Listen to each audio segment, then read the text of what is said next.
Welcome, everyone, to What the Force. I'm Marie Claire Gould.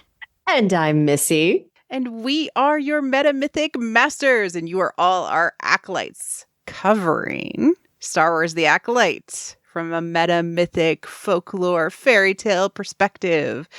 We dig down deep to get at what it all means. Just a reminder, like and subscribe wherever you get your podcasts or YouTube so that you can keep up with this show. Of course, you can always support the show on Patreon. I have been doing some behind the recording additional thoughts, which has been a lot of fun. And also remember to comment or ask us questions, and we'll try to get to some of those on the show. Yeah. Talk to us. Talk to us in all the places where you're talking about the Acolyte. So, how was your week, Missy? Were you thinking about this show? I was totally thinking about this show. And as you know from last week, I was super stoked that we were finally going to see the witches. And we did. And yeah, it just made my day. I am incredibly happy about it. It kind of surprised me a little bit that it was all flashback, but it makes sense now that I see it all, right? It was necessary. It was necessary. Yeah. From a week perspective, we had great fandom joy, I would say. Yord Horde became official on StarWars.com, and Charlie actually sent out stickers and is in love with the concept of it. It's great. And just a shout out to Alex Leonis, who of course is one of the co-hosts on Lipstick and Lightsabers, has been on What the Force before, good friend of mine. She really drove the fandom membership card thing with that Arthur meme. And she made all of them, and anytime somebody I was like, oh, it'd be great if there was a Pip one. Pipsqueaks shows up. It's literally, she came up with every character and had kind of polled Twitter for names, and it's been such a joy to see. It's super fun. So I'm not as engaged over there. However, in my little corner over on Tumblr, I was getting asks about people following up about things that we talked about on last week's show. And so that was really fun. And yeah. And then there's also just an active community of people with their memes and everything else. So it was a good time. The memes have been great too. Mm-hmm. Some artists have been just doing amazing things with it. Pretty much anything that's Yord and Jackie together, I die. Yeah, it's so funny. I'm so funny. It's the best. All of that art is hysterical. I love it. This episode itself kind of takes a turn to the symbolic and metaphoric and mythic, and thus it is entirely our jam. We're in our sweet spot. Oh, this is everything. Super, super, super argy. Okay, so listen. So I finished. Actually, you know what? I wasn't even done with the episode, but I was part of the way through the episode, and I had two thoughts. First thought was, okay, the usual suspects are going to hate this. They're going to hate it. I knew. I was oh no. But then on the other hand, I was this is in my top Star Wars. This is up there in my top echelon of favorite Star Wars. Okay, this is living up there, hanging out with Andor and Rogue One and Return of the Jedi and Last Jedi, and all my favorites are up there, and this is chilling up there with those, and I'm very happy. And I think it's important to talk about how What the Force really digs into this symbolism and talks about what it means from a psychological perspective. And when you get symbolic episodes like this, it might unleash things in your subconscious. I have dreams when I get a particularly symbolic episode like this, and I know it was it was there. But it might unearth things for you, and you're where did that come from? And it's literally just because when something resonates with you from a source of media, from a media source, and it speaks directly into your inner unconscious self, Ursula K. Le Guin calls it the language of the night, then it's speaking the language that is deep, deep, deep within you and like unearthing things that you potentially have to deal with. So if you feel any of that, maybe we'll help you figure out why. Yeah. Sorry to all of us with mommy issues because we're really going through it this week. So. Yep. Yeah.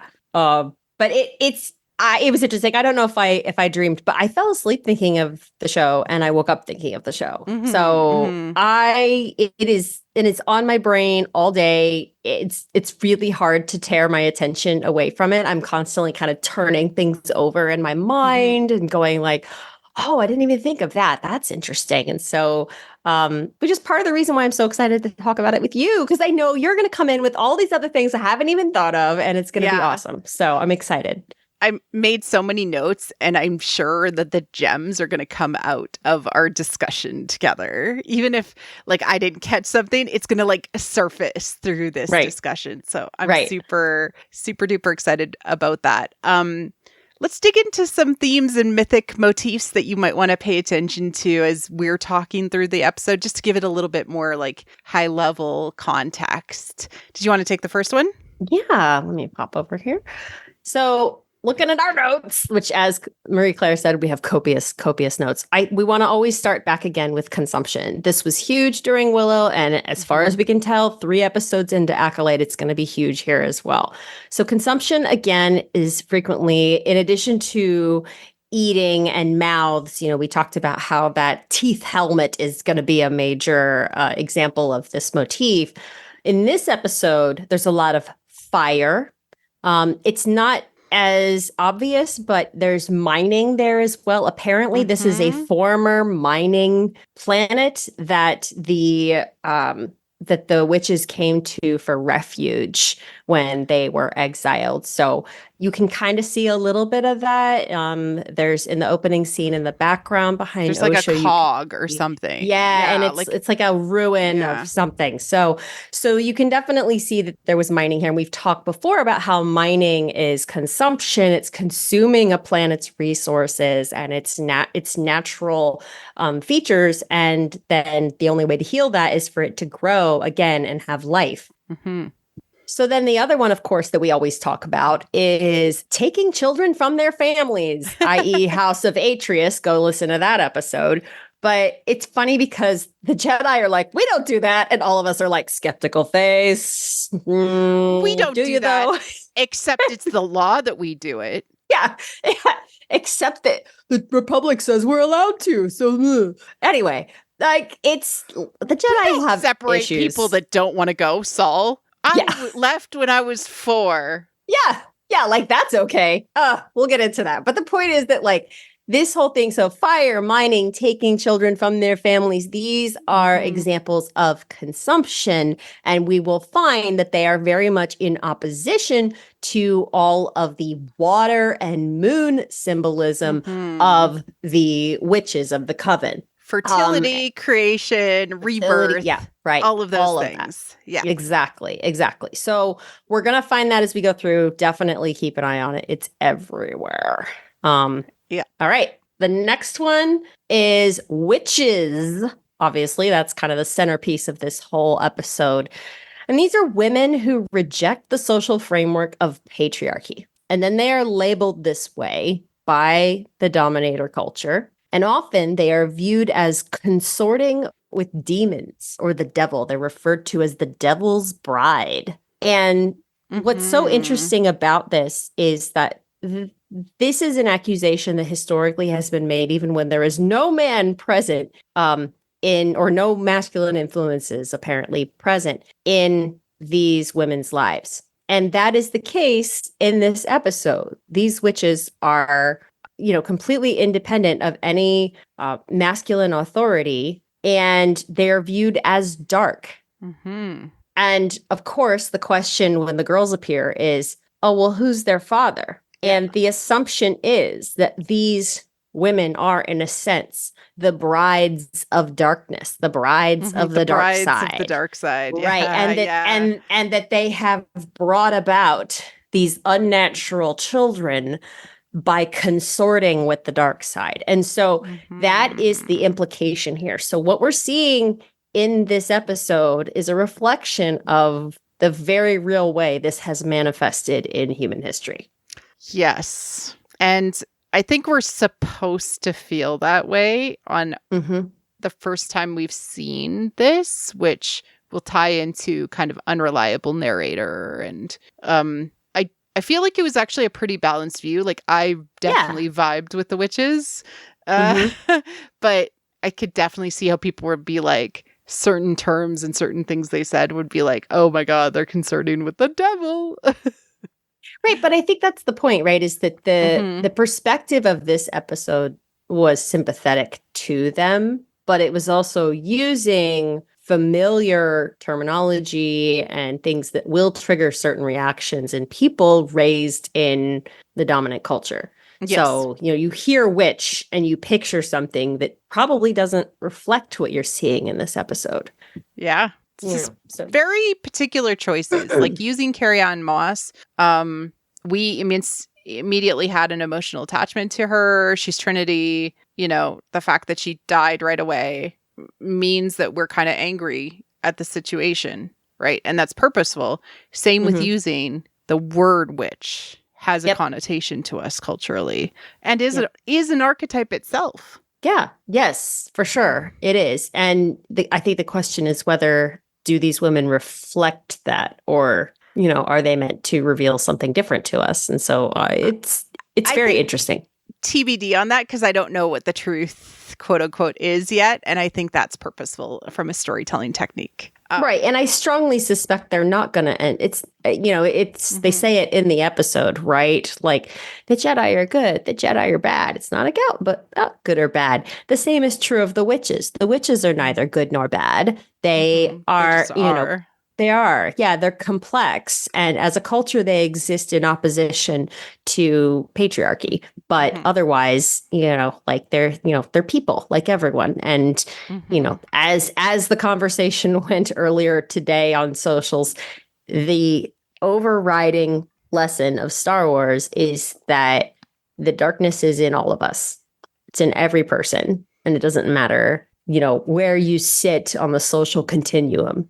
Everyone is made up of dark and light. Absolutely. The next one, of course, is triangles, which are everywhere. Everywhere. All over this episode. All over this episode. Everywhere. If you go back and I have a thread on Twitter that I keep pictures of all the triangles visually that you see in Star Wars. Oh, you must have added twice as many today. I didn't do it yet. I will have to go baback. I was just too busy, but it's in the architecture, it's in the tiling, it's in the lights, it's in the hair ornaments, it's the shape of her sketchbook. It's everywhere. And also in the form of the relationships. Mother Anasea and the two daughters, right? Yes. And what this represents is the balance, right? So we're often forced into binaries. You must be good. You must be bad.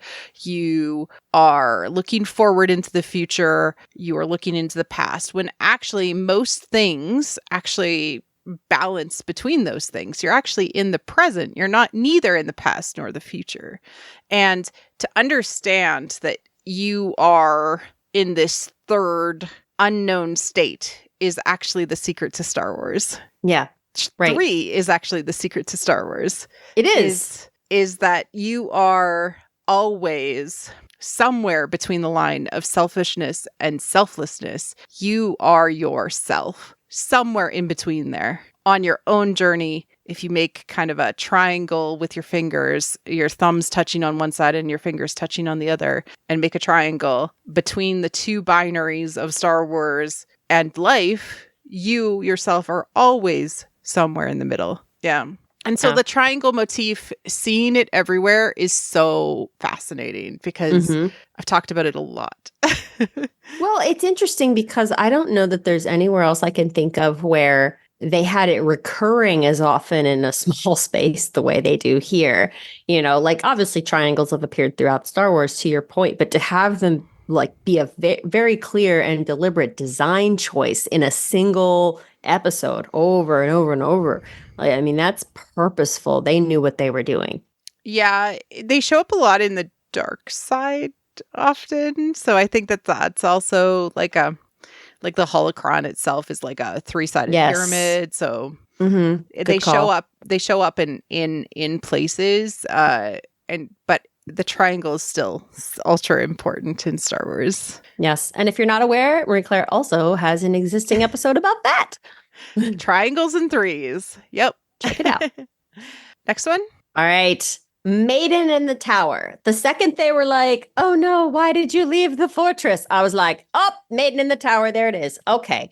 So these are damsels, which we talked about last time, imprisoned to keep them from the outside world. And ultimately, they are freed either by their own curiosity or rebelliousness, their finding of that third way, or they are carried away by a suitor. So what this means is that either they're maturing into an adult, or we were talking about how they're progressing to the next archetype on a positive change arc, like you're passing from maiden to hero, or they end up just passing into another person's custody. Like now they belong to the prince, or maybe now they belong to the Jedi. Yeah.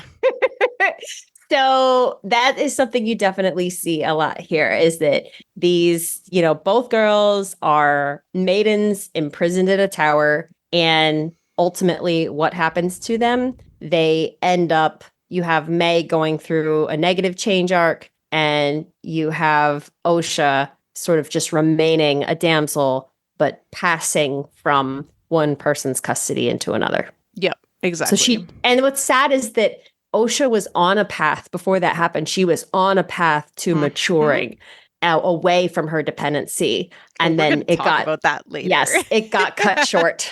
So anyway, but yeah, good stuff. So this is all like Rapunzel type things. And there's some great stories, I think, that give good examples of that. There's one in particular I want to call out when we get into the episode. Let's talk about threads, because I have lots of thoughts, but so many thoughts. Yeah. So what are your thoughts, Marie Claire?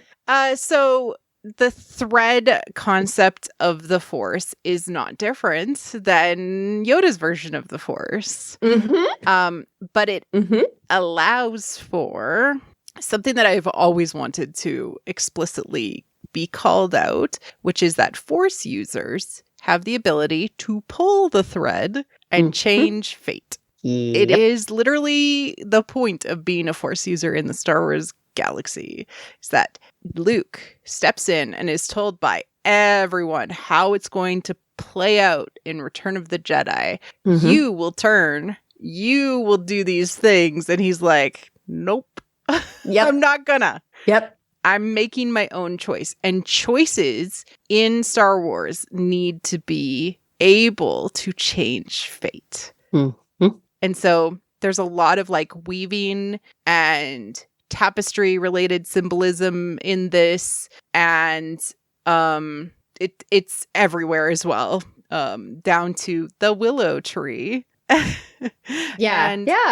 And how things are used. And what it also ties to is how, when you make active choices, you are binding yourself to other people. And what Mother Anastasia says midway through to the girls is that like they will always be connected. Yeah. Well, and the Jedi concept of the Force, at least in practice rather than in theory, is very individualist. It's very, I use the Force, right? I use the Force. And there's less emphasis on how it connects them to other beings and other life, which is why, to your point about Yoda's concept of the Force, specifically, of course, in Empire, is this idea that he is connected to everything around him. That's why he's on Dagobah. It's because he feels that connection. He is tied to every other creature in that place. And he's to the rock. In the Force, and the Force is all in you. And so you are no different than your neighbor. How can you be mad at your neighbor if you are the same thing? If you are part of the same, you are the same. And that's the thread. It's like you are all in the thread. it has never changed. Like, I want to say, like, this new way, this new analogy, this new metaphor is no different than like the way that we view the Force, except for the fact that the Jedi have this very focused, or how we interpret the Jedi's use of the Force is individualistic, patriarchal, and dominating. Right. And that brings me to why it is important that they did use this terminology, because textiles, fabrics, weaving, threads, these are seen as women's work historically. And so what we're doing here is we're acknowledging that this has been devalued. This is not considered, this is not considered equivalent to a patriarchal conception in the modern world. And what I find interesting about this is that this is now starting to become a pretty significant tradition in fantasy stories. I want to call out two other examples where textile metaphors are used in feminist fantasy stories. So one is, if you've ever heard of The Glamorous Histories by Mary Robinette Kowal. So it's a fantasy take on Jane Austen, basically. And so they're all magic users, and the magic they use is all fabrics. It's all weaving and tying and pulling on threads and all this other stuff. That's how their magic system works. And it is seen as women's work, and therefore men don't engage in it. Think of like embroidery, right? Similar, like, always have like, even if you watch Bridgerton, like the men are always like, oh, embroidery, what's that? Right? Yeah. So it's that type of thing. So it's really interesting. Another example is, it's actually a sequel to The Giver by Lois Lowry. It's called Gathering Blue. And it's about a girl in that same culture, which is like a cult, basically. And she stitches their memories. She embroiders their memories into fabric. And she's always trying to find blue, because blue is very hard to find. She needs blue for certain memories. And so it's called Gathering Blue. And it's all about how it's, again, this work is devalued, but it's really important. So I have another one. What's another one? Okay. So in the Lioness Quartet by Tamora Pierce. Yes. Which is, of course, about Atlanta of Trebon. She goes out and explores other versions of magic, and she runs into a young girl who's actually a weaver, and her way of doing magic is with thread and tying knots and doing things, and it basically creates the spells through using the thread. That is so cool. It is awesome. And it is really similar to The Glamorous Histories, by the way. So I recommend them. You would enjoy them. But anyway, so please tell us if you know of any other examples like this. Like I said, it does appear to be becoming something of sort of a subgenre in a way. And I think that's really fascinating. It also, of course, ties back to fate and weaving of fate and, sort of the fates within Greek mythology and how they would... Red string of fate. Yeah, spin fate and cut it and weave it to produce how everything is tied together. And the fact that this episode was called Destiny is not lost on me. All right, next one. Yes. Well, I wanted to tie that in because, so another way that you can describe tied is sometimes braided. Right? Woven, braided. And what do we see a lot of in this episode? Braids. And, if you've heard Marie Claire and I talk before, like, we love braids. Braids have lots and lots of significance. In this case, they probably have cultural significance as well as symbolic significance. But in many cases, a braid indicates that your thoughts are tied to someone. So the hair symbolism is all about, it comes out from your head. Your head is where your thoughts are. Your thoughts are with someone. And therefore, if your hair is tied, it is tied to someone. Your thoughts are tied to someone. There are other things. Sometimes tied hair indicates being bound within and prevented from, from being free. So sometimes it is restriction. And then hair outside of a braid would be being free, but that's not always the case, just sometimes. But anyway, all of this to say, that brings us to the primacy of the head and the mind.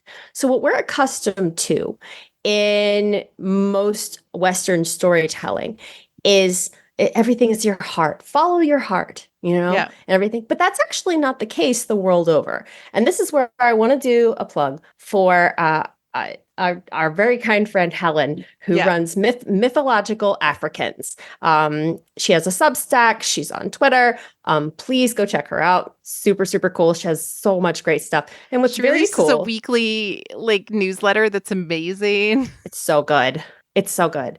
But what's really cool is that she's actually right in the middle of a series right now that offers so much great perspective on this episode, actually. It's a series about neck rings in African cultures.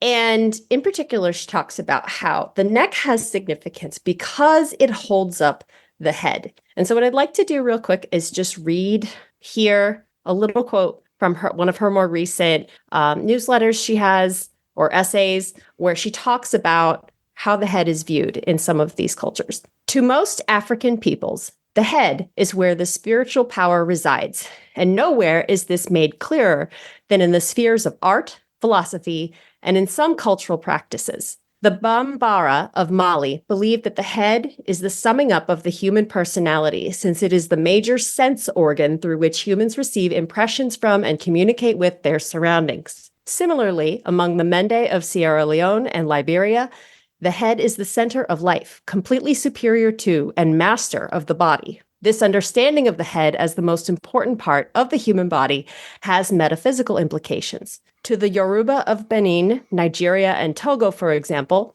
the physical head is complemented by an inner head known as Ori, which contains Ase, the divine power of Olodumare, the supreme being. A person's Ori is a personal god who rules, controls, and guides their life and caters to their interests. So the point here is that in some cultures, and specifically African cultures, which it does appear have influenced much of the design, at least in this episode, the head is actually the most important. And what do we see in this episode?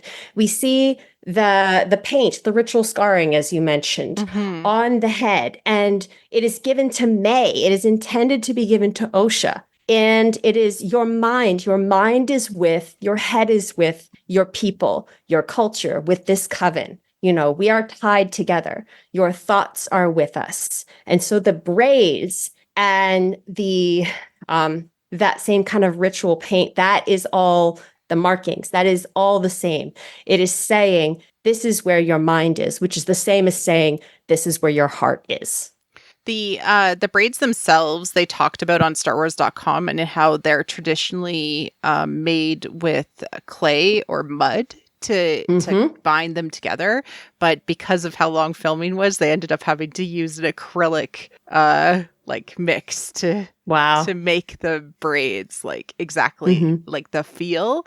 And I want to know more about these braids because it feels like there's a very deliberate choice. Yeah, well, there's a lot of choices in this. And that's why, so I did see some people saying that, that this might be an example of cultural appropriation. And while I think that's a totally, reasonable conversation to have, especially given Star Wars history, rather notoriously using Mongolian headsdresses as inspiration for Queen Amidala's costumes when she was decidedly not Mongolian.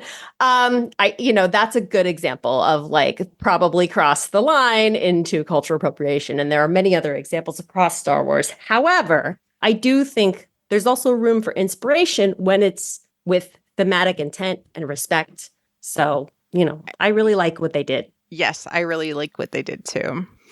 The next one, and I swear we're almost done this before we dig into the deep dive, is of course psychopomps. And psychopomps are quite literally in Greek mean the guide of souls. And so those are creatures or spirits, angels, demons responsible for escorting newly deceased souls into the afterlife. But also they show up in spiritual journeys as guides if you are not dead, but just visiting. And there is also non-creature psychopomps that show up in that there is shared underworld living symbology everywhere. And so what does that mean? The balance in the force. What does it look like to not be in a consumption cycle? What does balance look like? Oh, it looks like triangles and it looks like this planet.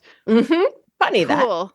And then, of course, we have divine children again, which, of course, you know, Dionysus, Jesus, Hercules, Buddha, the rare femme version, Elora Danan and Willow, Anakin Skywalker.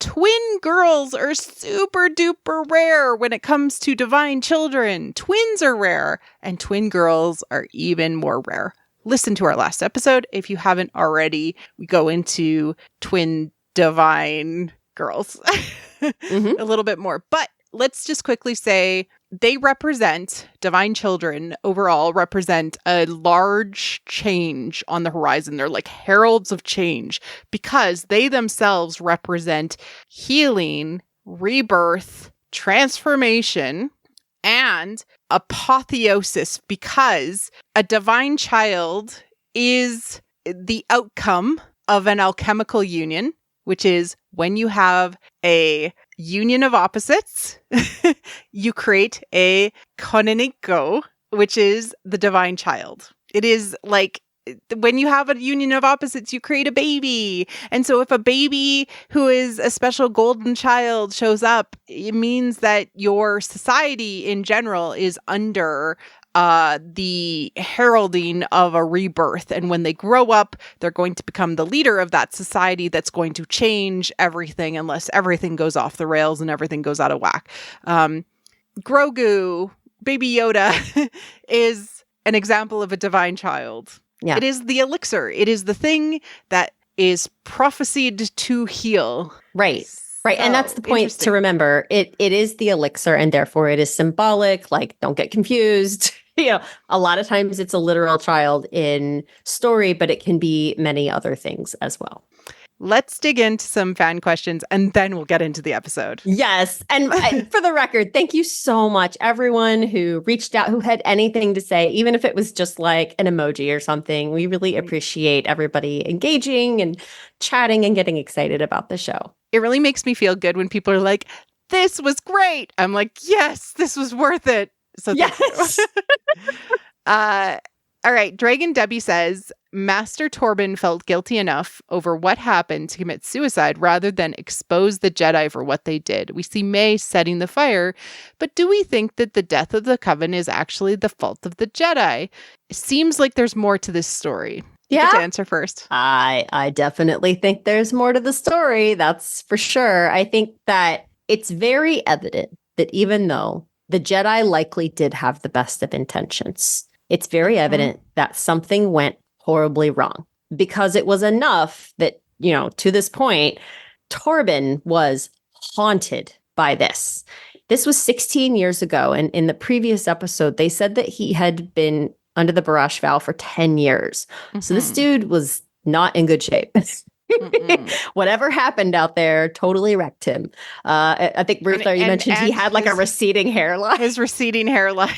He was, and he's young. I mean, he was like a kid. So he was like, he's at the oldest, he's like 30 at you know, at the time of his death. So he's like a baby. And he went through it emotionally. Yeah, he did. So he's a mess. So just given what happened to him, and I did see people commenting also that he looked a little roughed up at the end of, like, in the background at the end of this episode. I didn't really notice, to be completely honest, but I heard that. And so whatever happened clearly upset him for sure. And it sounds like everyone else, although they all reacted to it slightly differently. They all became hermits in some form or another, which means that they are not facing the death phase of what they had to experience. They had to make a hard choice and they are denying it. Right. Where I think this will go into our next question. So, Evan from Twitter, Paris have 9. I think I said that correctly. what do you both think of the idea that someone tricked or manipulated Osha into seeing May start the fire? May goes from wanting to kill Osha to questioning Osha, what Osha did, and worrying for her when they meet up in the caves. It's very interesting to see May's point of view. Mm-hmm. Yeah. Okay. Yeah. There's a lot. Well, I think to me, there's two main things, right? The first one is we see May set fire to the book. We don't see anything after that. And Osha doesn't appear to see it either. She doesn't see anything after May sets fire to the book. It's just she runs to the window, calls for help, and then turns around and everything's on fire. So we don't actually know for sure what happened after May set fire to the book. So I think that's the first thing. The second thing is that clearly something was happening when Osha was escaping through the tunnels, and there were screams from above, which meant that, and I guess an explosion. There was also an explosion. Right. So stuff was happening up there. Plus, then Soul is already there when Osha needs him to save her. So the Jedi weren't there before. Right. Like the Jedi were there. Something happened. Cora did let's speculate in the episode, but we'll speculate in the episode, but I think the gist is, yes, there's absolutely more to the story. We know it's a question of that we mostly just got Osha's perspective in this episode, and then when we get some other perspectives, things will probably change. And it's also a case of like unreliable narrator, which is like sometimes kids are like, I'll kill you, burn your book, and then like wander away. But they don't actually like destroy your house, right? So it's probably somewhere in the middle between, the Jedi destroyed everybody. May killed everybody. Because I could see May blaming Osha for the fact that she wanted to go with the Jedi, and the Jedi showed up and everything escalated out of control. And then May just blames Osha because of that, and Osha blames May because of the fire. And I could see them kind of landing somewhere in that range. It makes total sense. Yeah. But it's meant to feel worse than it is on May. It's meant to also be like question mark Jedi. What? Like it's meant to give you an unreliable narrator so that you even question your own values and your own thoughts on things and really just kind of think through these things. Next one? Yeah. How do you pronounce that name? Sorry. I'm not 100%. So Parmis M11 is what I'm going to say. Thank you so much for comments. This is from Blue Sky. Is there anywhere else or any other time in the Star Wars universe that we've seen covens of witches, or is this the first time? This is a totally fair question. And what we're going to say is that in the current canon, there is one other coven of witches, and that is the Night Sisters. So that is Mother Talzin, Ventress, Marin, all the others. And this is a very different experience than the Night Sisters. Right. But it's interesting because they do refer to themselves as a coven. Now, interestingly, they don't call themselves witches. Now, they are referred to as witches by their enemies. In fact, Dooku sends Grievous to attack them and calls them the witches of Dathomir. Yes, calls them the witches, and Ian basically says, go burn them out, like burn the witch, right? Yeah. So that is very interesting that they didn't refer to themselves that way, but their enemies do. And they ultimately ended in fire, not in the same way, we think, as these witches do, but they also end in fire. So that goes back to how they are calling on our real world knowledge of historical witches and how they were often burned by people who feared them. And so that has now happened, as far as we can tell, to both of these covens in Star Wars. And notably, they're not quite, but very nearly wiped out. Yes. Let's dig into the episode. Episode 3. All right, it's time. Of the Acolyte, Destiny. I love that it is one word. Yeah. Well, because now they're together. Before they were separated, and in this episode they're together. So one word. I wonder if we'll get back the 2-word titles in the future. Possibly. they're on Brendock, which is mountains, forests, and we get this amazing establishing shot into this weeping willow tree with yellow leaves in the middle of this beautiful forest. And it's framed so wonderfully. Underneath the branches that hang down in a protective cocoon of sorts is Osha, who is going through an experience of longing. Do you want to talk about willow trees briefly? You know more about willow trees than I do, so go for it.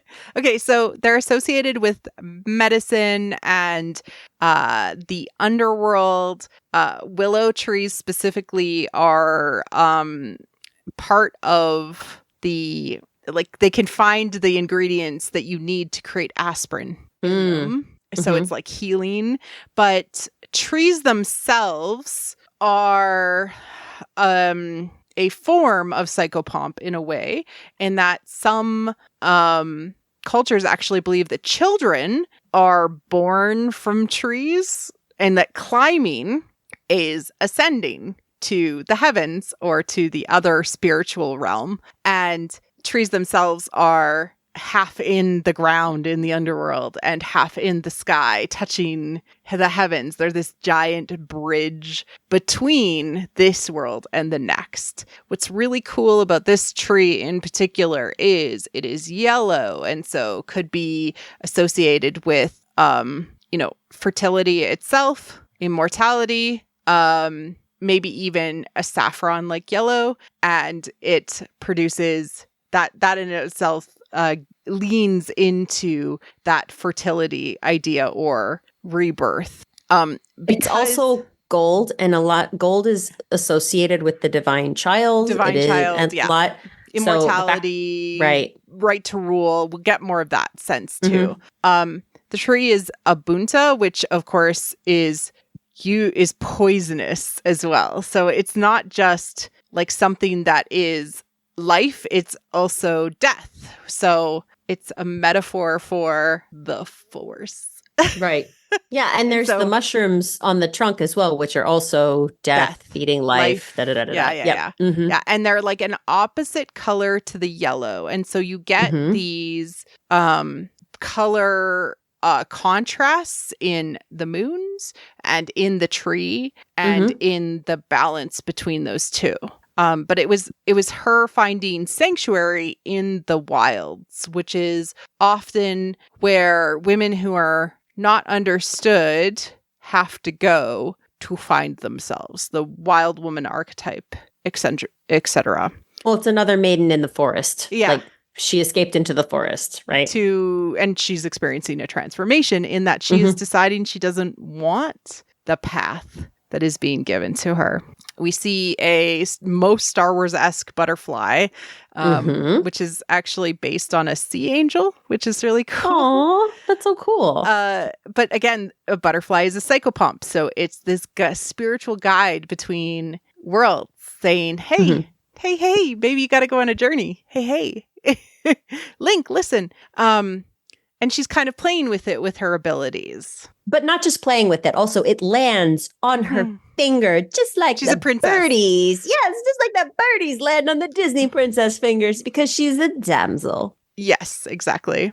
May arrives and immediately, like, they want to like repel from each other. I almost like referred to this later on in my notes that they're like opposite magnets, or magnets that are repelling each other, or one is trying to get close and one is repelling all the time.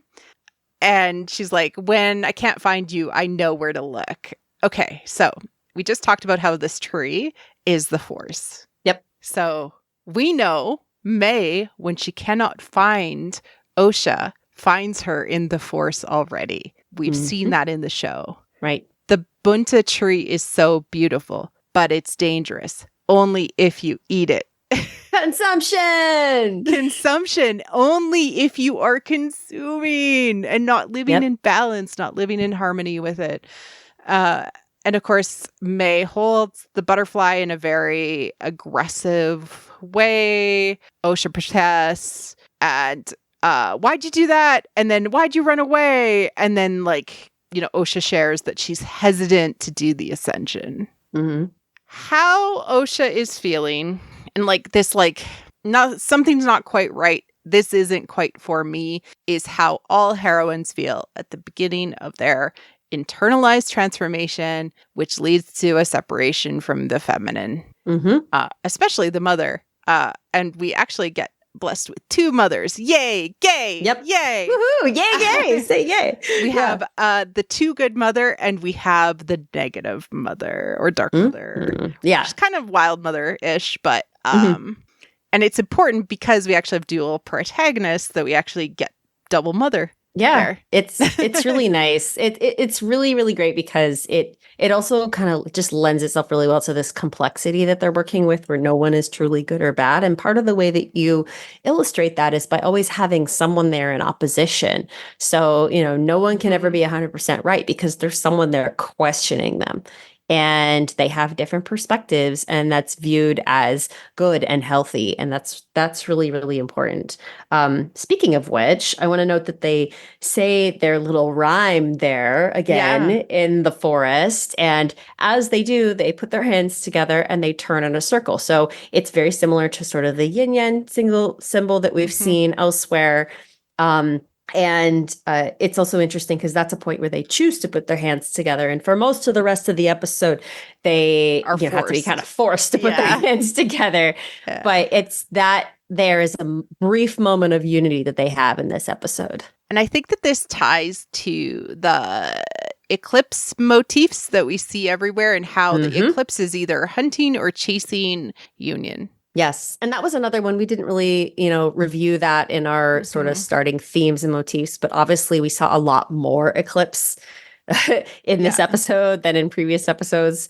So we're definitely going to talk about that. And they are Osha and May. They are Osha and May. They're Osha and May, but it's also really exciting the way that, they reveal it. Yeah. But it's also just like, it's a deliberate foil to Anakin and Luke's story starting on Tatooine, which has twin sons. Now we have, twin moons. These, right, twin moons. Which are feminine. Yeah. And they're opposite colors, like from a color spectrum perspective, like teal and orange. Those are the colors. Yeah. Well, more simply, I think you can say they're just red and blue spectrum for the most part. But like I guess, but it's interesting because it's, they have the one that is blue and therefore associated with water. Then there's the one that is more red or orange, which is associated with fire. And so the blue one has a ring around it, as if it needs an additional layer of protection. And you notice that, one moves in front of the other, and it's almost, again, as if they protect one another, and they are encircled by the same ring when they are in eclipse and so on. So I really loved all of the metaphors to our divine twins with the eclipse. It was so good. And it leads me to speculate that their ultimate coming together will coincide with another eclipse. That would be so cool. We're introduced to Mother Coral because they're out in the forest, and she's like, "It's not safe for you out here. What are you doing? You're breaking the law." And of course, she is the bad cop from a mother perspective. Yeah, she gets to, sometimes that's an important role. Yes, but she gets all of it, really. Like they really did separate out the moms to say, you're the good cop, you're the bad cop.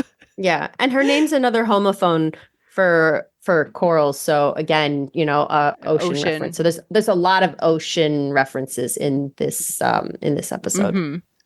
Soul spots them, and he's out of breath. Like he was trying to run to follow them or being sneaky. And he's hiding behind a tree. This does not look like a person from a Jedi perspective that is all on the up and up. Yeah. It also doesn't look like that, you're just bopping around innocently and you had no idea anyone was here. That's not what this looks like. What you doing? What are you up to there? All of the assumptions and all of the excuses, like how they showed up, really just don't pass. Yeah. Nope. Skeptical face. Nope. So Coral brings them back to the fortress, which is a triangle-shaped volcano mountain volcano. With the little triangle floaty thing in the top of it. I love that. With like a built-up fortress. So it's not just like this triangle, but then it's a triangle cut out with a floaty triangle in the middle with a V triangle. This is like femme symbolism mixed with balance symbolism because of like the fact that the triangles themselves are fire, water, and then technology or like civilization and nature. What? It's amazing. I was obsessed with the design of this fortress. It was incredibly cool. And then, like, of course, volcanoes themselves are energy, tension, destruction, fertility. So, like, balance themselves. And when it's a dormant one, it's waiting for change, just like how our kids are. And, of course, when it's dormant, it is a Chekhov's gun that it will erupt into fire and start a consumption rebirth phase. I love it. I love it so much. Just it's so incredibly cool. It was so neat because we so associate volcano with like Mustafar and Anakin. And so having a dormant volcano, which to your point symbolizes something totally different than just the nonstop destruction of Mustafar. It's really cool. So cool. Like, I don't know. There's so much going on with this fortress volcano. Like, I'm obsessed with it. The symbolism itself in the shapes, being fire, water, feminine, industrial, natural, like all of that together. Yeah. They enter the village and there's triangles everywhere and 0 men and peaceful vibes. I want to live there. I can do Fortress Core with the best of them. But the twins themselves, people are bowing to them. Yes. They are royal. They are significant. They are special. How you know they are heralds of change? Because they come with them the energy of the transformation. They're like, Mother Coral, can we have some spice creams? Yes. They're like a cookie. StarWars.com actually released the recipe. Yes. I can't wait. That's so cool. And we are introduced to Mama Anasea, who is played by Jodie Turner-Smith, and they both go, Mama! This is how you can see the difference between the negative mom and the negative mother and the too good mother. Right.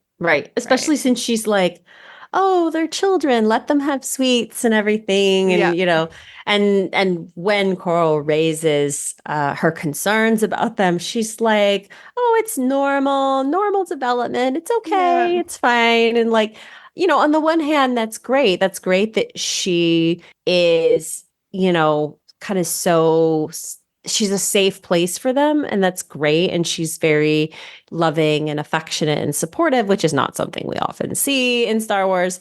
And but that's really great. And on the other hand, it does leave her open to making mistakes again. So she doesn't, for instance, recognize for a long time in this episode that Osha is actually quite serious about not wanting to like officially join their order, right?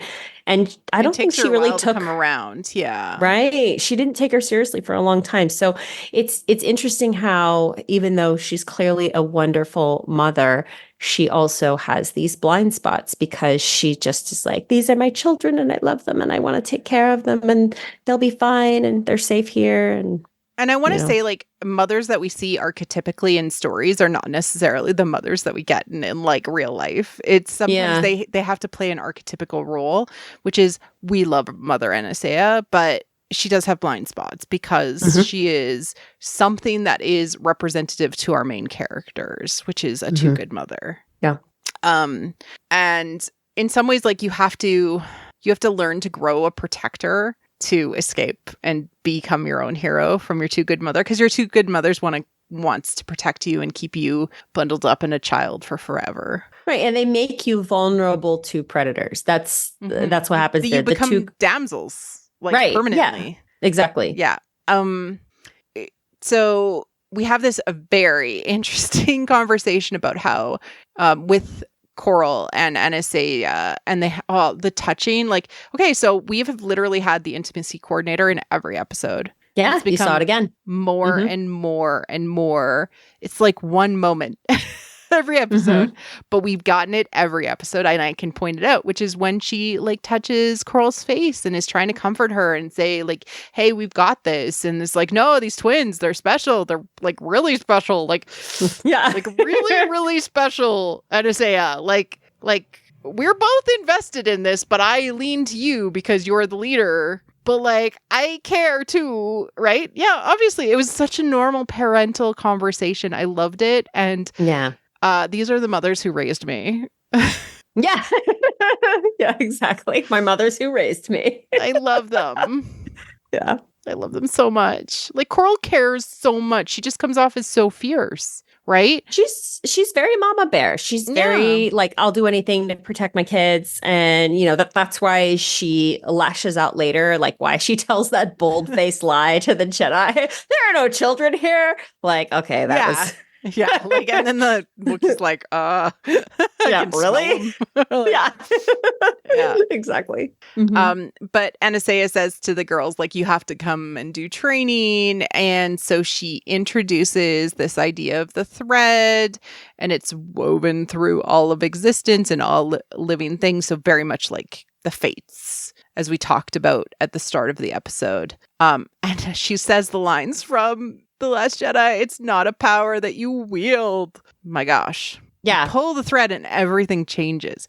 It ties you to your destiny. Okay. Yes. You're speaking my... Yes. Love it. So through the Force users are able to change how things are interconnected and what they mean. And then it gets into the most satisfying thing I've ever seen in Star Wars. Just the power of one, the power of two, and the power of many. I.e., we as a collective are more powerful together. Yeah. To change things. I have many things to say about this whole scene. There was so much happening here, in addition to obviously the concepts that she introduced in the script, which were amazing and which I love. So first I want to point out the girls' costumes in this scene. Osha's costume, if you look at the shape of it, it looks like a pinafore. Like the little girly dress that Alice in Wonderland wears. Okay? You look closely at it and you can see that's the shape of it. It's like a pinafore. She's a damsel. She's a little girl. You know, she's very sweet. And then if you look at May's costume, hers looks like armor. It looks like, you know, the shape of like chest armor on a knight. And so they are already dressed very differently in terms of their roles. May is much more aggressive and martial, and Osha is this little girl, this little damsel. Then I want to point out also that during the, you know, kind of the argument or whatever, and then, you know, when Mother Anastasia says, hey, stop that, you know, she kind of gets on their case for not paying attention. During that whole sequence, Osha is hiding the fruit behind her back throughout the entire lesson because she's hiding her true feelings and desires. Oh, cool. I didn't notice that. That's great. It's so cool. So that's amazing. And then the last thing I want to mention here is that with regard to the power of one, the power of two, the power of many, this is actually an Aesop's fable. So it's called The Bundle of Sticks. And in it, a father gives his 3 children a bundle of sticks tied together and asks them to break it. And they each try, and none of them, even the big, strong eldest son, is able to break the bundle of sticks. And then he unties the bundle and hands each child 1 stick and asks them to break it. And all of them are easily able to break the stick. And the lesson is, in unity, there is strength. Amazing. That by ourselves, we can be broken, but together we are strong and no one can break us. And so that's what this is. Which is, like, when you get to the end of reading Campbell, it is the point of finding the elixir, the divine children, is that together, like you bring back the elixir and you give it to the community so more people can be transformed and work towards transforming the world into a better place and giving the elixir to more people. Like it's like when more people are involved, more change happens. It's so cool. Like this isn't explicit. It's all sort of subtext, but also like I think most people vibe with it. Like yeah, it's there is subtext, but also it's, in my opinion, very hard to miss what they're saying here. I think it's very clear, and it's I think that it was explicit in the terms that they used, which was great. Right. Yeah. Everything is a very careful choice in this episode, and it's just an extraordinary experience. Anastasia uses what is called an energy ball, which is a legitimate thing in Tai Chi, where you create like a chi ball, which is using your hands, and she uses that exact form. It's also used in witchcraft. Just there you go. Like in like Wiccan practices. And basically you kind of start with sort of focusing on your hands and creating the energy between your two hands. And if you start to feel heat or energy between them, it allows you to kind of like redirect your chi. It's a legitimate thing. And she is in that position almost the whole time. And you switch back and forth between your hands in Tai Chi as well as in other practices. It's spiritual. Yeah. What she was showing. And again, consider the contrast with the Jedi. Often when Jedi are using the Force to like move something, they're using one hand. Yeah. And nearly every single thing that the witches do, they use two hands for. And not only do they use two hands, but whereas a Jedi might have their hand extended out, palm down, for the witches, they almost always have palms up. Yeah. If you look at them, it's open hands. It's hands that are prepared to receive something rather than hands that are doing something. It's, they're on the receiving end. They are not necessarily, the contrast is really fascinating. And this training involved no weapons. I also want to point that out for later. When Mother Anastasia attacks May and Osha, May jumps in front in that martial stance and Osha hides. Like the damsel. And also like the moons. Yes, right? Exactly. So, they are in eclipse at that moment. Yep. And we get like some noise and Coral goes and checks it out. Okay, what's going on? Are the Jedi sneaking in? Yeah, this is the only part that I didn't clearly understand. I was like, what's going on here? Like, I feel like this is going to be revealed from another perspective. I agree. I think that we will understand what sort of grabbed their attention in that moment, because I was like, what was that about? Yeah. She also said like, Osha, expect better. Yeah. She's so tough. She's so tough. She's so tough. She's like, I just want you to protect yourself because I love you. I'm a mama bear. I'm a mummy. And then we move on to like, okay, something's obviously wrong. What's wrong, Osha? What's troubling you? Anastasia takes the girls aside to have a conversation, and it all comes out. Osha doesn't want to do the ascension. She doesn't want to be the witch. She doesn't want to be a witch. She doesn't want to do this. And Anastasia tries to reconnect the girls by putting their hands together. Oh my gosh, this felt like every time that like you're a parent and you're like, and now hug. Like, it's like that meme, "This is our get along" shirt, where it's like two kids in one shirt. Like, yeah, like exactly. And now tell your brother, sibling, sister, you love them. And they're like, I love you. I love it.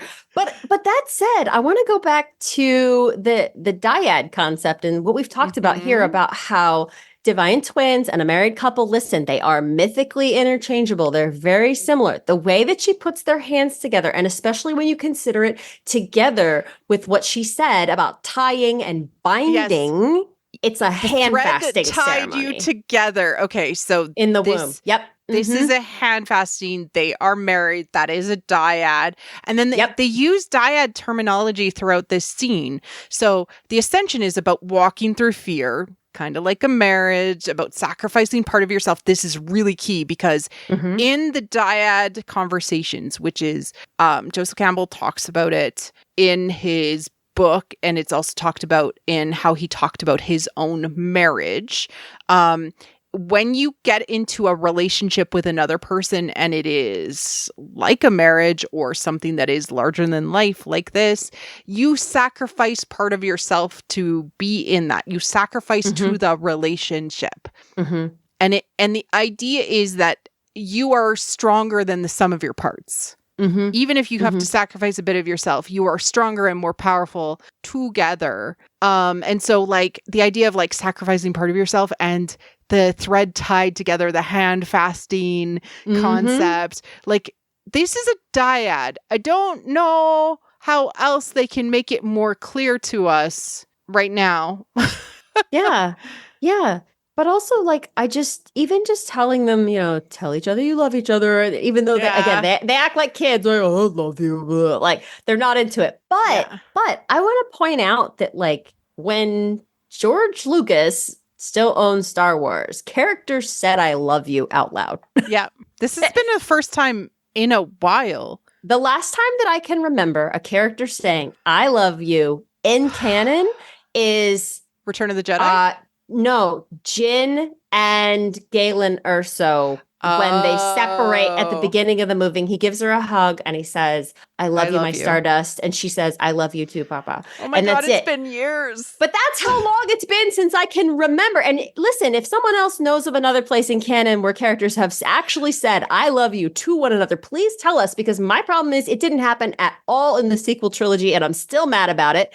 And it's just... It's important. It's important to say out loud. They're good words. You should use those words. Everyone should use those words. They're good to hear. They're good to say. Used like 4 times because we have this scene and then we also have later on in the episode. Wow, that is so many I love yous. Yeah, they made up for all the I love yous we didn't get for however many years.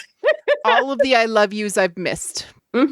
I feel like that meme of that old grandma. It's been 84 years. I know. It's like it's been so long. I know. But I got so emotional when it happened because I was like, it's been so long since I've heard characters in Star Wars say, I love you. And to me, that's what Star Wars is about. Yes. And so I needed that. and I like how Anastasia is like, hey, you're a kid and you might think you want things now, but the galaxy is not welcoming to people like us. And you two are like extra super duper special without trying to give you an ego. And I want you to stay special. Okay. So reading into the mythical subtext, I want you to stay having access to your internal feminine power. Now let's talk about Campbell and the right-handed path versus the left-handed path. Okay, so oftentimes you'll see the hero's journey, the adventurer's journey, written and shown as a circle. And often you'll see that it's meant to be followed and traced going right-handed. And that's okay. That is the right-handed path. That is the way the society you grew up in says is success. So what May is showing in her desire to be a witch, in her desire to make everybody happy, and what she wants, following the way society says this is how you grow up and this is what you are, is the right-handed path. The left-handed path, on the other way, is I'm up for struggle because I want adventure and I want to go on my own path. And what Joseph Campbell says is that heroes that decide to go on the left-handed path are the ones that actually are forging their own joy. They are the ones that are going to transform. They are the ones that are going to transform the world they live in because they are going on their own journey that they hear in their soul. And that's what I was saying, like with the tree, is that Osha sees her own path and is trying to follow it for herself and is like listening to her heart or her mind or whatever.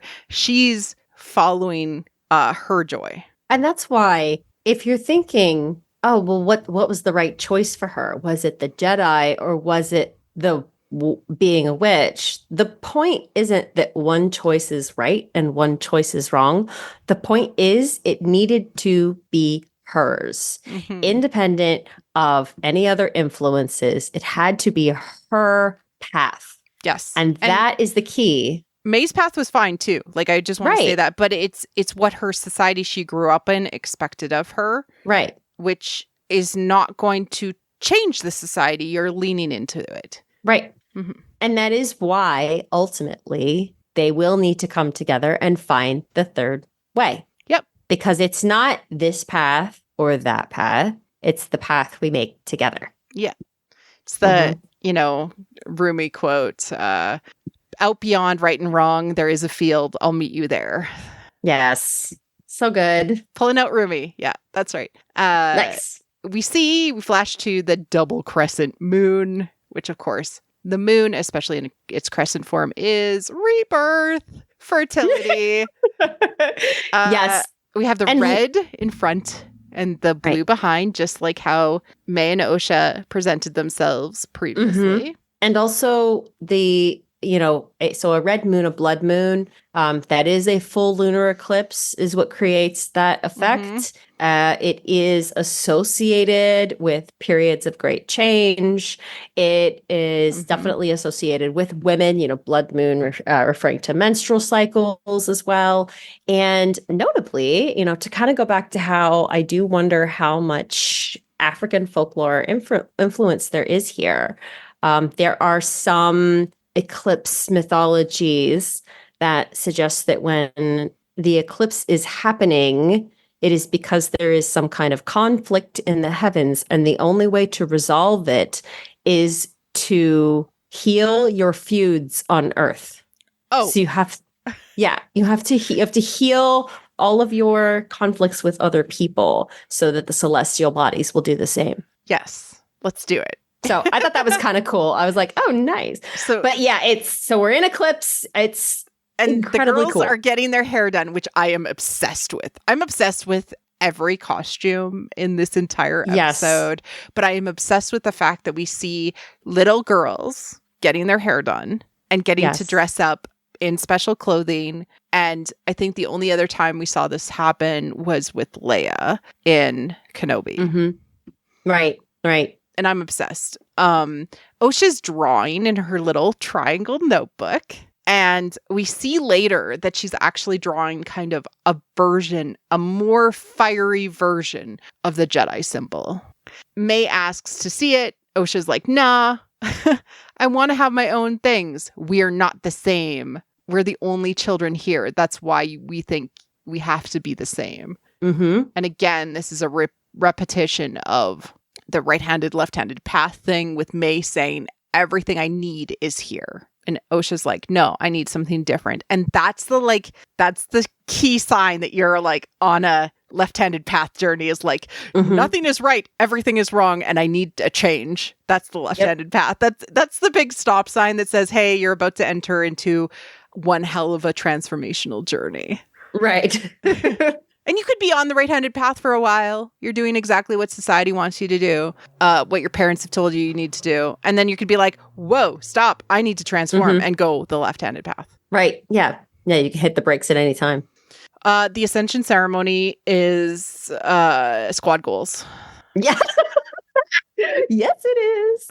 I want this at Celebration. I need to figure out how to make the cloak and the costume. I think the cloaks would just be enough to like get that Narkina 5 prisoner vibe that we got at Star Wars Celebration in London. That's right. I just need that, and then all of us chanting like the power of one, the power of two, the power of many, and just like chant. Oh my God. I would love that. Actually, you know what else? You can also do that as a call and response at Celebration. You can just yell out at any time, the power of one, and somebody will respond, the power of two. And then everybody can be like, and then everybody will be exploding. All right, let's make it so. Please, that has to happen. The Ascension ceremony happens in front of the moons, the symbol of like rebirth, fertility, the moon's femininity, in front of a hole to the underworld, death. Or, as another way to call it, is a cauldron. Oh my goodness. It's a cauldron. Oh my goodness. Yes. Yes. The coven form a chance with all of these purple cloaks. And Jennifer Bryan, who was the costumer, talked about how the team had to dye 900 meters of fabric for all of the cloaks and the costuming to get it that royal purple, because originally they ordered it and it came out fuchsia. Oh no. So they had to hand dye everything. Oh, no. Everything is purple wherever they did this. Everything. Wow. Can I tell you? No. Yeah, that's right. As two people who have dyed their hair purple a number of times. Everything is purple. Everything around is purple. Forever and ever. May and Osha approach. Oh, wait. Wait. Do they approach before or after Mother Anastasia? She approaches first, right? Mother Anastasia approaches, yes. Yeah. Okay. I need to go into her costume. Okay, let's do it. This is important. Okay. I am exceedingly obsessed with her costume. So everything super, super deliberate. So I mentioned earlier, we pulled from mythological Africans, which again, I highly, highly recommend. Talking about, I'll link to her. Yes, please do. Please link. Talking about the importance of the head. And by association, because the neck holds up the head, it is also very important, also considered very, very beautiful. This is a mark of beauty to have a beautiful long neck. And often different cultures would wear neck rings. Still to this day, actually, also wear neck rings, less often, but we'll still do it for certain ceremonies and things. And these symbolize power, wealth, influence. And what's very interesting about this is that a lot of times it was power or wealth or influence conferred by the monarch, conferred by the king. So in this instance, this is a world that has no king, that has no masculine authority. And so this is the wealth of the coven. This is the wealth of, the royalty of the coven. They're all in purple. And we have these neck rings on. And so that's the first thing. Second, her robe underneath her cape is blue. So she's got the purple on top and the blue underneath. And it has wavy strings like water. So it looks like water. So again, this is, fertility kind of thing. But here's my favorite. Those are cowrie shells. Okay. Cowrie shells are massively, massively symbolic in many, many African cultures. They're obviously, because they're shells, associated with the ocean. So lots of ocean and rebirth and fertility symbolism. The opening in the shell looks like female genitalia. So it is, again, another fertility symbol associated with that. Often they're also symbols of wealth and power. They were actually used as currency for a long time. They're used in divination. So again, just all of the absolutely incredible symbolism there in the choice of using cowrie shells is amazing. I'm and I love that obsessed. They were black and white shells. Yes. To kind of show and tied by threads, obviously. Right? Yes. So it's kind of like the flow of threads. Yeah. So it's amazing because it's just all of this feminine life, fertility symbolism here. I mean, you're really seeing this full power of this coven and their culture brought to bear. And I think it's gorgeous. So. And I say, through the chanting, the calls for the miracle children, the gift of life, and they all bow as the girls approach. And May and Osha are in gold and look like princesses. They have little tiaras in their hair, basically, with the beads. And it's 3. The things on their head, there's 3 of them. Yeah. I was going to say, all girls are princesses. They are. And I see what you did there. We actually get their real names during the ceremony, Mayho and Verosha. Yes. And I can't speak to necessarily Mayho, but Verosha stood out to me because Ver means true or truth. That's what that root means. And so I like the idea of she's being forced to admit the truth, or that, it's important for her to be true to herself. And so I think, the idea of her name literally being about being true is really important. What the thread has tied together, no one can separate, is what. Yeah. And I say that's wedding vows. That's wedding vows. Like, what right there. What God has tied together, let no man put asunder. But you're tying yourself to the coven and to the ascension and to the thread. And they chant the power of one, the power of two, the power of many. And then the moons are in full eclipse and they start to kind of look combined and like white in spots. And things like that with their like light. And then Anastasia says, do you vow upon my death to keep the coven and its secrets and its power? And then she does the energy ball thing with her hands, the two hands to like out, right? And brings them down to the it's actually on May's left side. Oh yeah, you're right. Right? So because what ends up happening is May ends up going the left-handed path. And Osha ends up going the right-handed path. Right. They end up going the opposite of where they were kind of headed earlier in the episode. Yes. And the marking itself is a little version of the one that's on Anastasia's head, which is, of course, a yin-yang in like the scarification, which is magical scarification. So probably didn't hurt, I assume. Yeah. Wow. This is such a cool situation. So this is where, again, I want to always be cautious that when I pull in folktale references that I'm not reaching. Okay. It's very easy to be like, oh, this is like a folktale. And people are like, is it though? So I respect that and I try not to. But when I saw that there was a Maiden in the Tower situation, I went and looked up a whole bunch of Maiden in the Tower folktales to see if any stood out to me as, notable parallels. And I did actually find one that's remarkable because most Maiden in the Tower stories are one maiden, but I did find a South African tale that is two maidens. And interestingly, the mother is a witch, like the actual mother. It's not like other stories where it's, she's the adoptive mother. So the actual mother of the two girls is a witch.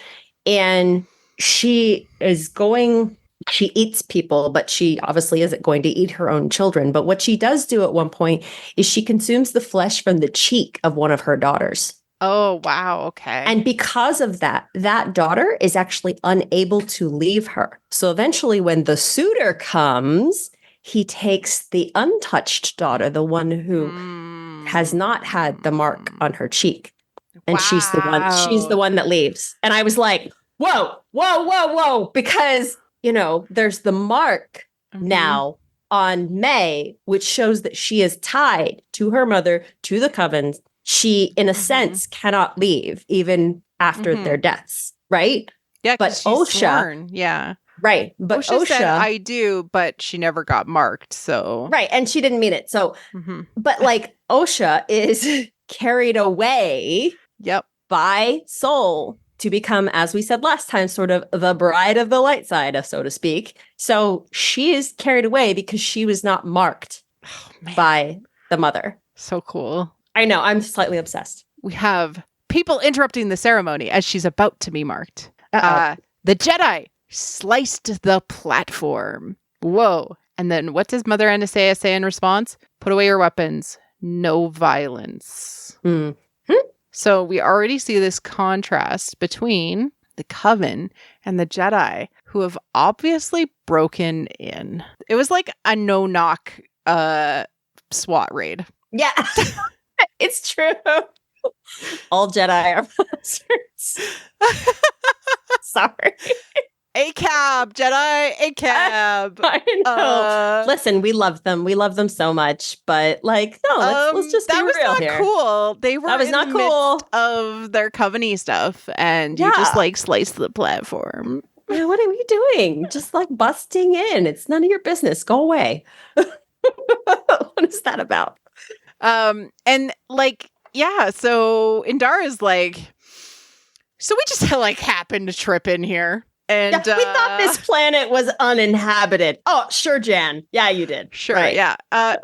The all-knowing Jedi, ignorant of their surroundings. I find that hard to believe. Yes, Yes, call them on their BS. Exactly. We're concerned you're training children in Republic law. According to Statute 4570 of Republic law, you cannot be training your own children. Okay, so we're dealing with like House of Atreyu stuff here, right? Because, and also like cultural, like imperialism, like they're being imperialistic in their like expectations of these other women, only women. Yeah.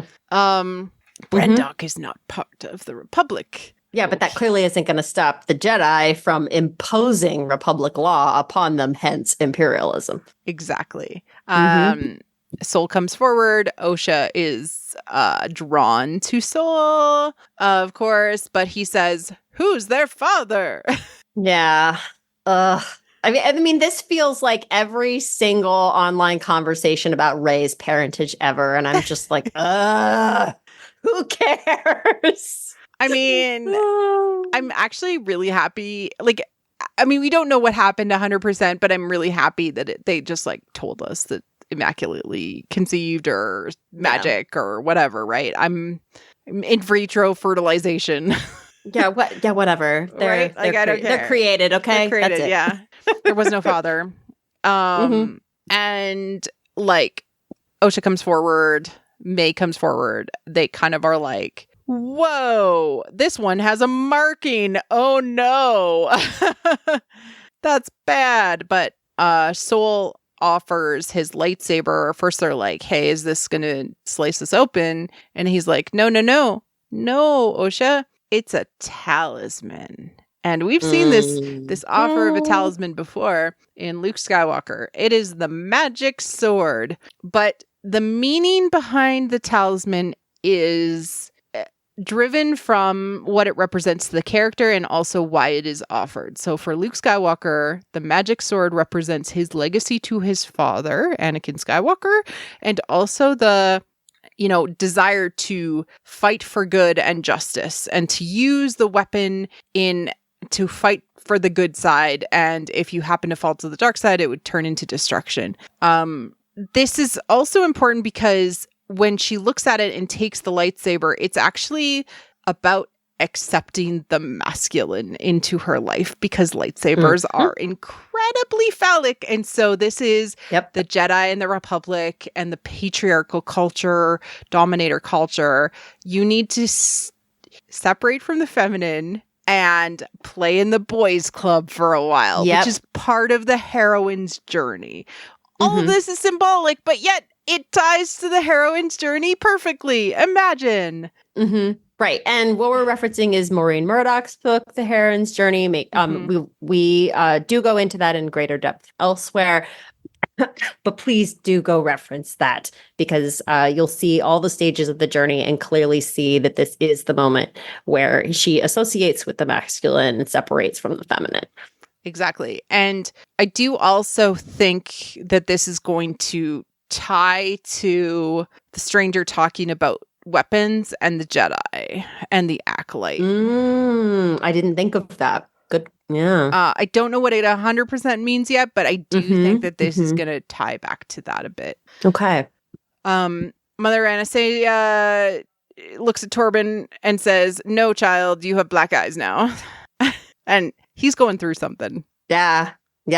I kind of thought it was fascinating just because when we saw that before in Osha's vision of May, where her eyes turned black, I just thought that was just like, oh, creepy dream stuff, right? No, but now when you related see to the magic. Right. But then you see the same effect here. And I'm like, oh, okay, that's very different. And that's also interesting because one thing we didn't talk about was Mother Anastasia's speech that she gives before the ritual begins. She actually mentions that like, oh, people consider our power dark, unnatural. And of course, that sounds very similar to the dark side as a pathway to many abilities some would consider unnatural.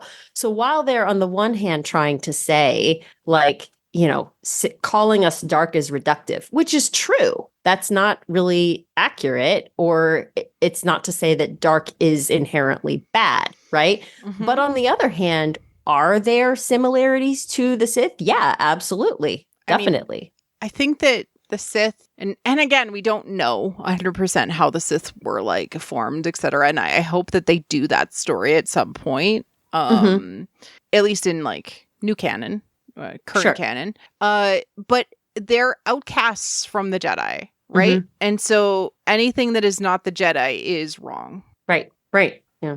Also, there was the Jedi do not take children, and I yelled at my screen. I did. I yelled at my screen. I said, "Why you lie?" I was just like, "Why are you lying? Why are you lying?" Because they end up with children. Yeah, you don't just magically collect children. Yeah, I know. How did that happen? Where did all these children come I'm sure from? there's orphans that are obviously like, it's great they're part of the Jedi. Cool. But like, a lot of these people have families and they're cared about and they have attachments. But no, Jedi way is a better way. Yeah. The only way. And they even try to frame it that way. Like when you think about what Sol said to Jackie when he was explaining everything to her, he makes it sound as though this thing just happened and we had nothing to do with it. And so I took her as my Padawan because she had no family anymore. And like there's nothing at all about how, they were involved before that all went down. And their situation was obviously transitory. They went there on purpose. They sliced open the platform. Yeah, whatever that means. What's going on? I don't know. They're up to something. Well, and this is why. So when in the previous episode, when Jackie says, when he says, "Oh yeah, she had a twin," and she goes, "Oh well, do you think ... And when she says that, I think we're all assuming that she's going, "Oh well, do you think that it's the twin doing these murders then?" Okay, yeah, right. But it also could have been, well, do you think that ... maybe they have, they are some sort of divine twins? Because this is where we get into the idea of the Jedi being conscious of the kind of power that twins like this can have. Yes. And that might be the reason why they're there. And I kind of think, based on Mother Anastaea's speech about who has the power and who is allowed to wield it like a weapon, is like, they really, really, really wanted both of them. Yep. They wanted May, I agree. And they wanted Osha because of the dyad, because of the power of two. Yeah. And they asked, "Where's your sister? Where's your sister?" And it was like, no, we've got to test both of them. Even Osha's like, "I'll go and test. I want to test." And they're like, "Both of you." Yeah. Right. Like, Mother Anastaea, you cannot deny the right for us to test potential Padawans. And with your permission. And actually, that kind of made me mad when she was like, "Oh, you can't deny the Jedi have the right." I'm like, can't I? Can't we? Why can't we? I deny that the Jedi have the right. No, you don't. with your permission, begrudgingly. Like, yeah. Oh, like, do we have the right? I mean, okay, so that we'll bring them to your camp midday tomorrow. And I love Coral at this point. Bed now.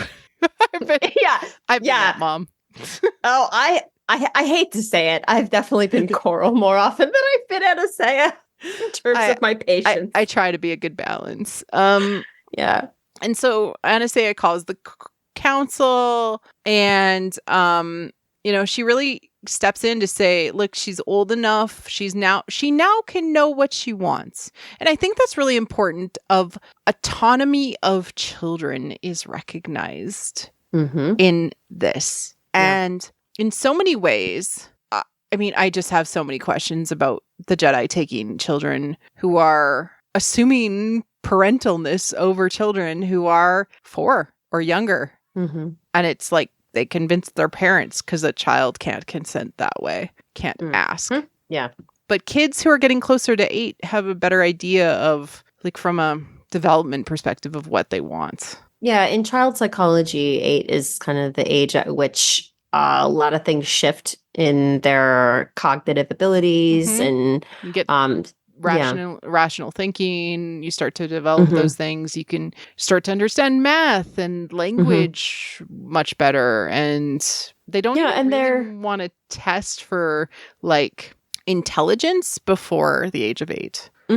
but also just a moral understanding. Like up to Mhm. that age, a lot of times it's just purely reward and punishment and nothing Mhm. else. Ego yin. And right, exactly. And right around 8 is where they start to understand the concept of something being right because it's right, Mhm. regardless of whether you are rewarded or punished for it, and Mhm. wrong because it's wrong, etc. So that is where that starts. So it is definitely a point in child development where you see that. The old lady in the audience in the council says, "Well, this test has two outcomes. It's either a pass or a fail." And so they're like, "Oh, but what if we just pretend to fail?" That's their solution. Yeah. I like that solution. Also, one other thing I want to mention real quick, which is funny, is that I did like Coral at one point yelling, I did not bring the girls into this world so we could lose them to a group of deranged monks. Right. I was like, yes, nice. I was like, yes. And so it plays out that like, okay, Coral carried the girls, was pregnant with the girls because Anastasia created them in her. Right. Dope. Yeah, that's cool. How did that happen? I want to know. I want to know what happened, but it's cool. I just love it. I don't know. I love that they are genuinely moms together. They are. It's great. Absolutely. I love it. I love it so much. And then, they're talking with the girls about how to kind of like pass fail the test. And Anastasia says, I love you, Anastasia, but you're so wrong. She's wrong. Whatever your heart tells you, you should answer. Do the opposite. Oh, okay. Yeah. So this is where I go into what is your compass on the left-handed path when you're actually trying to transform and change your own fate and transform who you are. It is your heart. It is your joy. Listening to what brings you happiness and makes your heart sing is what you should do. And so when she says, because Osha's already started walking down this left-handed path, when she says, whatever your heart says, ignore it, squash that. It's literally crushing. It's going to crush her soul if she doesn't kind of complete this journey. And everyone has been through this. Everyone has been like, my heart sings when I do X. And people are like, but you can't do X. Parents especially do this stuff. This is mother trauma right here for some people. I'm sure they were like heart crushed in this moment when they watched this. Yeah. I mean, in terms of the story, this is the moment that she guarantees that Osha will not follow that direction because we know that she's the threshold is by which you enter into the journey and accept your new fate and all of the challenges and the road of trials and all of that. And the last threshold guardian is often your parents who say, no, don't go on adventure. I want you to stay here. I have a plan for you. Yeah, but for many people, a lot of times they don't get the opportunity to go on that adventure until adulthood. And so many people will actually repress those desires for their entire childhood, if not longer, because their parent figure told them to. So this can be a throwaway. It's not always, this moral imperative like this. Sometimes it's just, you won't be able to support yourself with that job. Yeah. Right? And, that's well meant, but ultimately it's telling someone not to follow their bliss, and that can be very damaging. Yeah, and Joseph Campbell called it following your bliss is the compass, right? I like using Seek Joy because that's how George Lucas called it. I like Seek Joy better. I agree. Okay, so let's talk about how good, bad, this is about power and those who use it. And she uses the metaphor, in winter, we hunt with bunta. In summer, bows and arrows, to kind of differentiate between like different paths and choices. And Osha talks back and says, but we still hunt. Okay, so this is the force again. And this is the idea that regardless of the bunta, which is, of course, the poison from the tree that we saw in the beginning, the tool that you use to hunt or to use the Force, i.e. using Bunta, the natural way, the maybe darker way, maybe the Coven way, versus using bows and arrows, the more masculine way. Poison being more associated with feminine hunting or killing. Bows and arrows being more associated with masculine hunting or killing. It's all the same. And also death, consumption, etc. Hunting is that. Yep. You're hunting to kill, to consume. Yep. Using the Force in either way is the same. It's still hunting. Yeah, right. Exactly. And I think that's important because that it, to an extent, you could actually say it's drawing a moral equivalence between these two perspectives and saying, you know, are they really all that different? Nope. Yeah, not really. Not really. It's just one is summer and one is winter. One is the dark side of the Force, maybe, and one is the light side of the Force. Summer versus winter. Yeah. Interesting. May wants Osha to fail, and so as they walk towards the Jedi ship, makes her promise that she will. It's sad, but I think it's important to call out. But it's also, this is also then May, you know, again, after the Ascension, she is this extension of Anastasia in many ways. Like she enacts her will in some ways. And so this is her doing that and saying, well, you got to promise to me. Like our mother told you, but now I'm telling you, you have to do this for me. Exactly. We see kind of this ship and it's like, they have kind of like a rough camp set up, but it's definitely not like they've definitely set it up to be there for a while. Like Kelneka is like fixing a speeder. Yeah. Yeah. And this reminded me of every time in like KOTOR or like Jedi Fallen Order or Survivor, whenever you're like landed and the ship is like somewhere for a long period of time and like the characters are like either inside or out of the ship and you can like have interactions with them. It felt super video gamey to me, especially KOTOR. I don't know why, but it just absolutely reminded me of that. Probably because she like walked up to talk to him and then they didn't actually have a conversation and like almost immediately it was like your turn, and so it was just like wandering around. Yeah, I kind of wish there had been more of a connection between them in that moment because I feel like that, like it almost feels like it was edited out, to be honest with you. Maybe they edited for time, like maybe they had a moment. She goes into the ship and she gets her blood test by Torben. Torben looks so unsure. He seems very uncomfortable. Like he's being asked to do something that he's not totally cool with. Yeah. And then, so this is like basically Anakin and what he went through. First you get your blood test and then you do your little screen test where they say, okay, what do you see? And they sort of trick her, which is they say, what do you see? And she's like, she lies. Yeah, she lies. And then he's like, oh, good, you got it. And she's like, that's not a mountain. Yeah. And he's like, wait a second. Did someone tell you to lie? Your family doesn't want you separate from you. And Soul's like, I was like younger than you were. I was only 4. You shouldn't be scared. It's like, and he says that with this like really sweet, reassuring smile on his face. And I promise you, every parent in the audience was like, 4? He was 4. Like I felt very similarly watching that as I did during Kenobi when Obi-Wan is like, yeah, I left home when I was like 6 and I think I might have had a little brother, but I'm not really sure. And I was like, that's really so sad.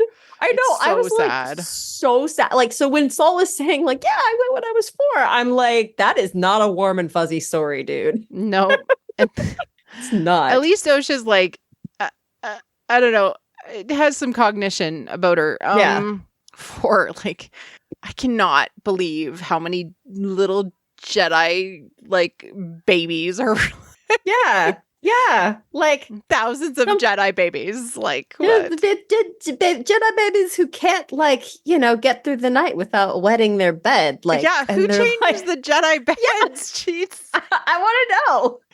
Oh my gosh! Come on. We see a flash up to the sky as Osha kind of finishes her conversation and moves into like the discussions with Anastasia, and it's the moons are moving further away. Yeah, they're separating now.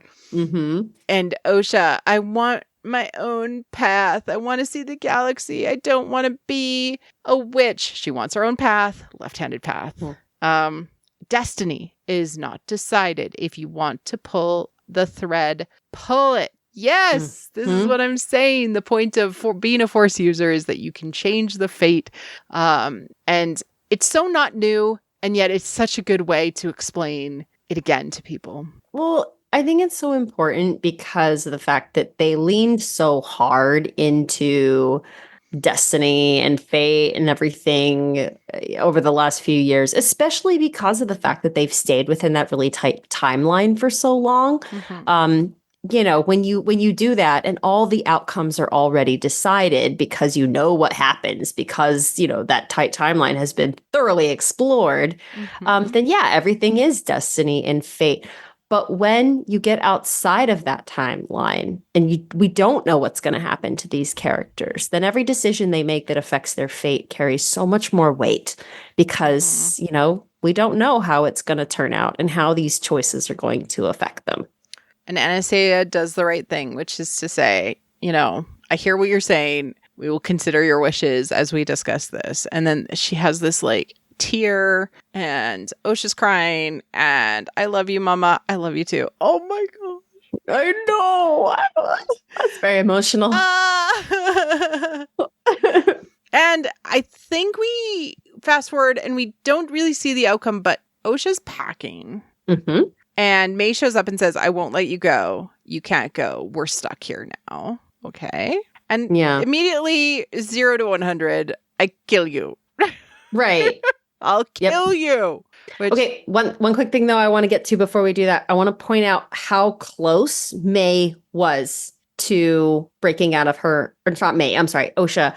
How close Osha was to breaking out of her maiden phase right before May shows up. Yes. Right before. Because she sees the stuffed animals and she goes to grab them to pack them with her. Little horses or something. Right. Yeah. And then she changes her mind and leaves them behind. So she was choosing to leave her childhood behind and, you know, move in towards adulthood. Beyond. Yeah. Right. She was taking charge of her life in the direction she wanted to go. And she was, you know, she would have been so much more independent if she had gone through with this, even, you know, regardless of what we feel about the Jedi and everything else. And it would have been her choice and therefore good for her because she had chosen, like, you know, I'm leaving behind these childhood things. But that's the moment when May appears standing creepily in the door, not unlike she did in that vision, by the way. Yeah, exactly. And like you said, quickly escalates to I'll kill you to keep you from leaving. What? Yeah. And she grabs the notebook, locks Osha in the room, and then grabs this like lantern flame thing with like 2 twin flames, and one is like higher and more ragey than the other. And burns the notebook, which is of course the triangle, which has the flame Jedi symbol, but it's like a rough drawn by a kid. Which is of course to say, like, when you have a notebook and you have like a drawing in it, it is the secret wish of your heart. And so she is burning the dream that Osha had. It goes crazy, but we don't really know if that's actually, like, we don't know what's happening. It's not clear that is what sparked the fire throughout the rest of the fortress. And so Osha comes down, figures out how to escape through the one thing because she kind of looked to the window, but that wasn't a good escape.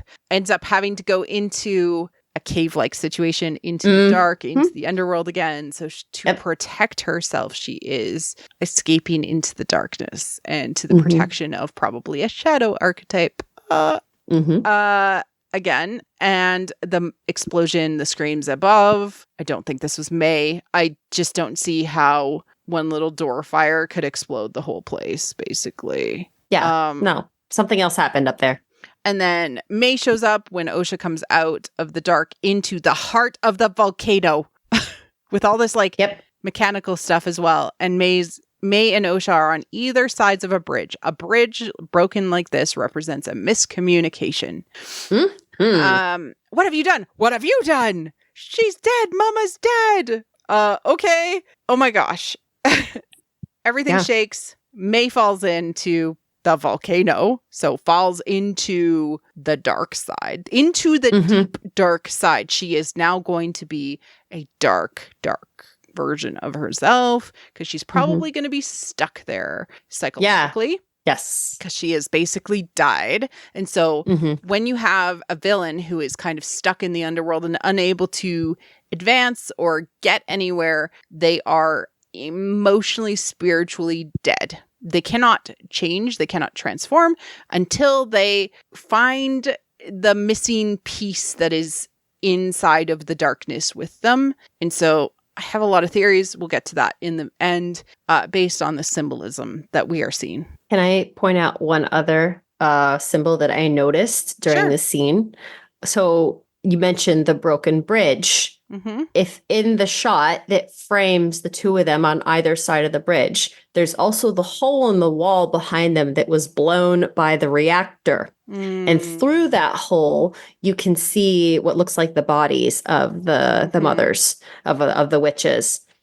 The shape of that hole is a keystone. Really? Yes. It is a keystone, which is the single point of support for a bridge, the single point of support for their now broken relationship was their mother, and she's gone. Oh, man. The keystone came out of their bridge. And the most stable system, and this is just a flashback to my Triangles 3 episode, is the most stable system is a triangle. And when you interrupt that, you have an unstable system. Yes. Yeah. Okay, so May falls and Soul catches Osha, kind of like what we saw in episode 1. Huh. Yep. Interesting. Almost just like that. Kind of repeating history a little bit here. He catches her because damsel. Yeah, because damsel, and he brings her aboard. She's Sleeping Beauty on the ship, and she awakens and to learn that May started a fire and it destroyed everything. Saul says that. I was like, did she misunderstand? Did he say something else and they just kind of let her? No, he says May started the fire and it destroyed everything, letting May take all the blame for everything. Yeah. And I don't believe it. I don't believe it. And I don't know if Saul believes it. Like, is he knowingly lying? Was he not there when whatever happened? And so he's not fully aware? I don't know. But in any case, I'm positive that is not the whole truth. And we see May coming back to the tree, in front of the tree. She's all alone. She's like, looks a little distraught. And that's where we end the episode. But also the last thing that Soul says to Osha is, you will never feel like this again. And that is not a promise he can keep. No, you can't. That is not a promise he can keep. And in all likelihood, she will lose him. His loss will be the cause of her feeling that way again. Yeah, I definitely think so. Okay, into some speculation, Sass. Thoughts on what all this means. First speculation, I think, and this is like low stakes speculation. I think May's cloak is sewn from all the dead Coven's cloaks or in clothes. I'm here for it. It's patchwork and it looks that purple. I am obsessed with this. I like it. So where are we at? Torben had said in the last episode, we thought we were doing the right thing. So they definitely did something. Yeah. Something happened. They did something. I think Indara might have been like, hey, let's just go in and question what they're doing and show up. No knock raid. Yeah. Yeah. Right. Second one in 2 days. And then maybe Coral lost it and the Coven did something and something went horribly wrong. Yeah, something happened. But what is notable is that it's just, they on their way out, Soul and Osha pass by all the bodies. And it's like, I don't think a fire killed all these people. Yeah. I don't think that's what happened here. I don't think so. No. Yeah. Yeah. So there's definitely something more that happened. And I'm very curious to see what happens when they reveal it. But it's going to be absolutely shattering for Osha. It really truly is. Yeah. It is. On that speculation, I suspect Osha will go dark. She has all of it within her. She was the one who is most angry. She was fearful. She now has a lot of hate for May. And I think May is going to pull her back. Oh, interesting. I just get this vibe. Because they switch places all the time. It's true. That is true. And I don't think May was actually trying to kill her. No, I don't think so either. Yeah, even though she said so. Yeah, I think it's stuff like all the time. Yeah, and that's the thing is that like so I've heard some people commenting about like, you know, the child acting in this episode, and personally, I really liked it. Personally, I thought it was really strong. They felt like children to me, the way that, you know, the script was written in such a way where they felt like children. A lot of their, you know, the things that they said, especially the fighting. Yeah, for sure. Like there was just like, they felt like kids to me. Now, granted, they're kids in Star Wars who have superpowers, so they're like, it's different, right? But it worked for me. And so I thought that was amazing. I thought that just the overall quality of filmmaking in this episode was extremely impressive to me. I love the music. The choral, everything was so like deliberate. The chanting in the music and the score, and like how it like tied in with what was happening on screen, and like the colors and the set design, and oh my gosh, the symbolism everywhere. Even so the lighting. I didn't at no point in time was I doing the squint that you usually have to do nowadays on can I see this? Night like night scenes where you're like, what is happening? That didn't happen. I could see what was happening at any given time. It was great. So I was just very pleased with the craft of this episode in addition to the story. Yeah. I mean, I'm excited for what it means when we come to Kelnaka, right? Because he's off on his own, and that's probably where they're going next. I thought we would get the Jedi Council being terrible, but I suspect the Jedi Council is or the council that they seek within the Jedi, they're gonna make terrible decisions. Honestly, nothing's gonna be as bad as what they did in KOTOR, which is like, oh, you've kind of been bad. We're gonna take all of your memories away. Which is literally what like Chimera says to the Jedi, like mind wipe thingy. Like, yeah, that's right. So they're gonna make some bad decisions, I think, but it'll be interesting. Yeah. I think we see all of the Jedi lined up in the forest in the future. I'm very interested in seeing whether the young Jedi, so your Jackie, whoever, upon realizing the mistakes of their elders, do they choose a different path? Because I would love to see that.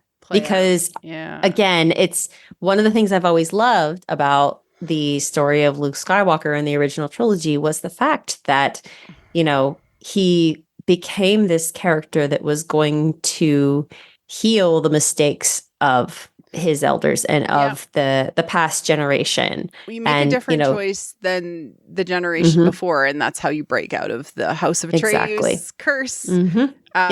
You choose kindness, you choose love, you choose acceptance, you choose forgiveness. Yep, that is how Orestes healed that ultimately, was he atoned and took a different path. Absolutely. Oh man, Missy. This is dope. This was great. We were going to be talking this long. I'm so sorry. So I'm the opposite. I actually kind of anticipated it being this long. I was like, we're going to be talking for a while. So sorry, not sorry, everyone. Sorry. I hope you have a lot of dishes to do, friends. Or like commuting or something. Whatever. Like, are you going on a long road trip that you need like a good 2-hour podcast?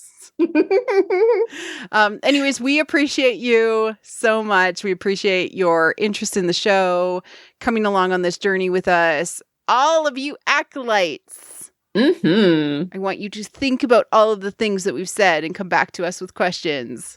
Yes. And comments and ideas and speculation. Exactly. And all the things. Exactly. Missy, where can people find you if they're looking for you online? Yes, please look for me on Tumblr at All Girls Are Princesses. Excellent. All right, everyone, until next week, cheers. Thank you for listening to What the Force. I'm your host, Marie-Claire Gould. Our music is orchestral music by Christy Carew for What the Force. You can support the show directly on Patreon at patreon.com/whattheforce. We would like to thank all our patrons, especially those who love What the Force: Sophie H., Sarah Joy, John, In Wild Space, How Rude, Anna Perez, Neil, Christian Luca, Carly Ann, Scott C., and Susan. You can also support the show by wearing the Force with our merch, liking and subscribing on YouTube, or leaving a 5-star review on iTunes or other pod apps. It helps people find the show. You can connect with us on Twitter at WT Force Show, What the Force Podcast on Facebook, our website, whattheforce.ca, or our Discord. Links are in the liner notes. Feel free to reach out and start a conversation. Cheers.